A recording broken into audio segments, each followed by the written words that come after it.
평생을 헌신하며 살았습니다. 하지만 가족들에게 저는 그저 식모에 불과했습니다. 불쌍한 저 자신을 위해 처음으로 그들과 맞섰던 날의 이야기를 시작합니다. 저는 60이 넘은 평범한 아내입니다. 반평생을 남편과 함께 살아왔고 이제는 조용히 노후를 보내리라 믿었습니다. 그런데 남편이 쓰러진 날 제 삶은 송두리째 무너져 내렸습니다. 그날 이후로 제 하루는 병실 냄새와 함께 시작되고 끝났습니다. 갑작스러운 뇌졸중으로 남편은 병원에 입원했습니다. 의사는 다행히 생명에는 지장이 없지만 한쪽 팔과 다리에 마비가 남을 수 있다고 했습니다. 저는 밥을 떠먹이고 대소변까지 받아내며 간호했습니다. 남편은 거의 말을 하지 못했지만 재활 치료를 받으면서 조금씩 회복했습니다.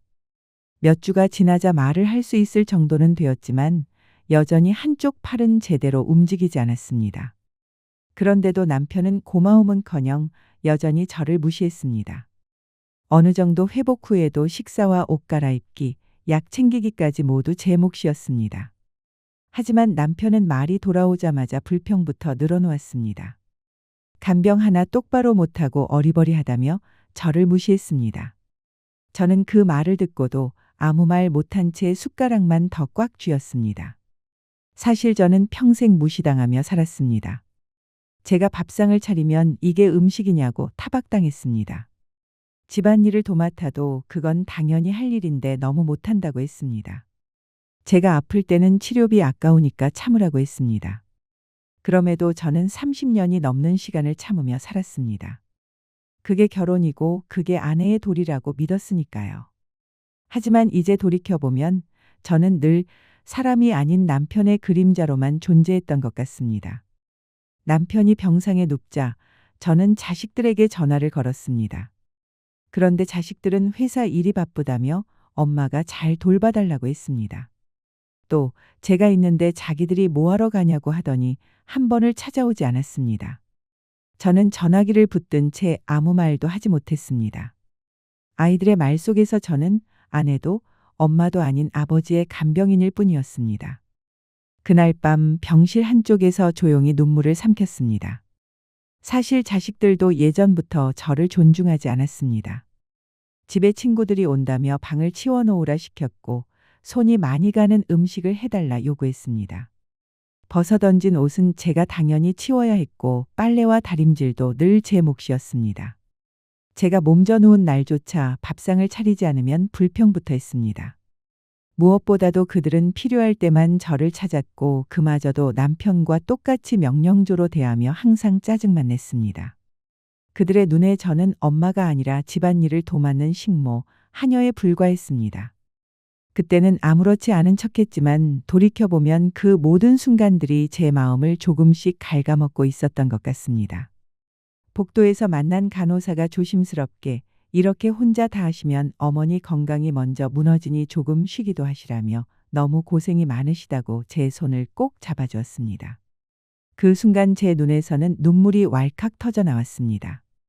남편에게서도 자식들에게도 받아본 적 없는 따뜻한 걱정과 위로였기 때문입니다.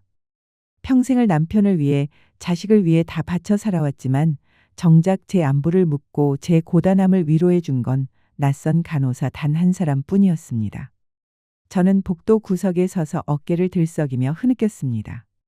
나는 이 집에서 아내도 엄마도 아닌 그저 식모였을 뿐이구나. 잠시 아무 말도 할 수 없었습니다.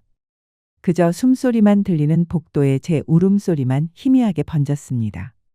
남편은 재활을 마치고 집으로 돌아왔습니다. 걷기는 가능했지만 여전히 한쪽 팔을 제대로 쓰지 못했습니다. 그럼에도 불구하고 그는 변한 게 없었습니다.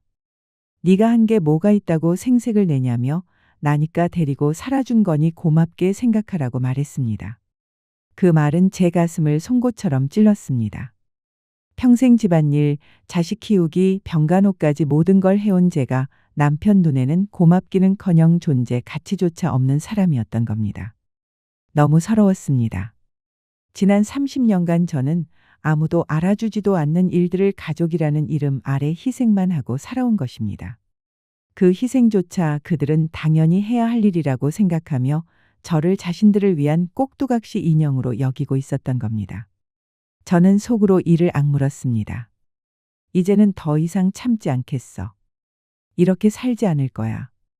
생각이 다 정리된 저녁, 저는 남편을 똑바로 바라보며 말했습니다. 이제는 그만합시다. 우리 이혼해요. 남편은 비웃으며 말했습니다. 이혼? 안 해준다. 네가 나가려면 빈손으로 나가라.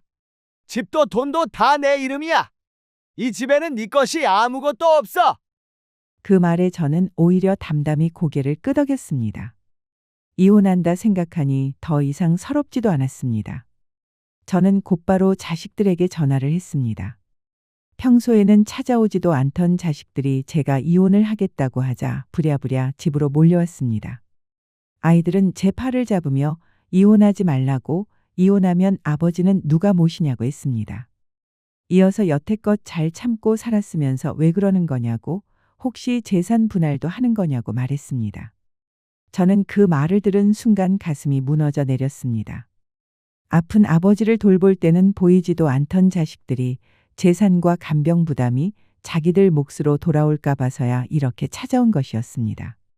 저는 울부짖으며 내가 너희를 위해 평생 희생했는데 이 지경이 되고도 재산이나 간병할 걱정만 하는 거냐며, 너희는 나를 엄마로 보는 게 아니라 이 집안 하녀로 보는 거냐고 소리 질렀습니다. 자식들은 아무 말도 하지 못했습니다.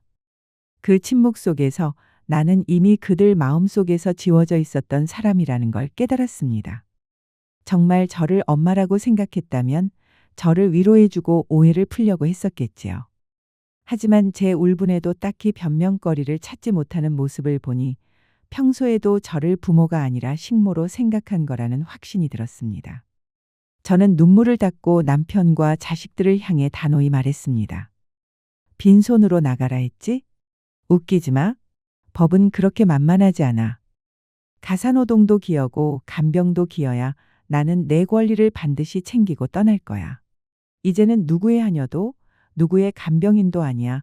내 인생은 내 것이야. 남편은 처음으로 당황했고 자식들은 고개를 숙였습니다. 그들의 눈빛 속에서 저는 처음으로 자유를 느꼈습니다. 주위에서는 여전히 그 나이에 무슨 이혼이냐고 비웃었습니다. 하지만 저는 흔들리지 않았습니다. 평생의 무시와 모욕, 자식들의 배신까지 이제 끝냈습니다. 저는 재산 분할을 당당히 받아내고 홀로 서기를 선택했습니다. 황혼의 나이에 저는 비로소 자유를 찾았습니다. 비로소 저는 제 이름으로 살아가기 시작했습니다. 불쌍한 저의 30년을 저는 잘 위로하며 저를 위해 살아갈 것입니다. 절대로 늦지 않았습니다. 제 인생은 이제부터 시작이니까요. 제 이야기를 듣는 분 중에 저와 같은 분이 있다면 당당히 자유를 찾으라 말하고 싶습니다. 감사합니다.